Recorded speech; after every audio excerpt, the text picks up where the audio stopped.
Цифровизация в республике идет семимильными шагами и приходит даже в те сферы, которые раньше было принято беречь от посторонних глаз. Речь о кладбищах и могильных захоронениях родственников, по которым, возможно, скоро можно будет прогуляться, используя компьютер или смартфон. Такую погребальную революцию начали в Альметьевске. Для этого в нефтяной столице начали оцифровывать кладбища. Когда работа завершится, появится электронная база. Открыв ее, каждый альметьевец сможет удаленно найти место захоронения своего родственника. Если набираешь фамилию, да, она будет выходить уже в фотографии. Также можно будет найти свободные участки для захоронения. Тем более сейчас проблема обострилась. Так, на прошлой неделе в ряде телеграм-каналов появилась информация, что альметьевцы жалуются на дефицит мест на втором городском кладбище. Якобы на месте старых могил люди обнаруживают свежие захоронения. Бывает, вот мы даже не можем найти. А здесь, может быть, как-то облегчит.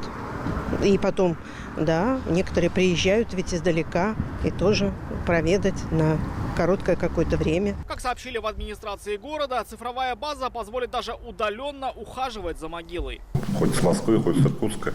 Прибрать, купить цветы, там все остальное. Это все бесплатно, социальная услуга будет со стороны муниципалитета. Однако не все жители поддерживают нововведение. Они говорят, публичный доступ не всегда хорошо. Те, кто связан с теми, кого хоронят, с близкими родственниками, они в курсе, на каком кладбище человек похоронен. А посторонним, наверное, не надо бы.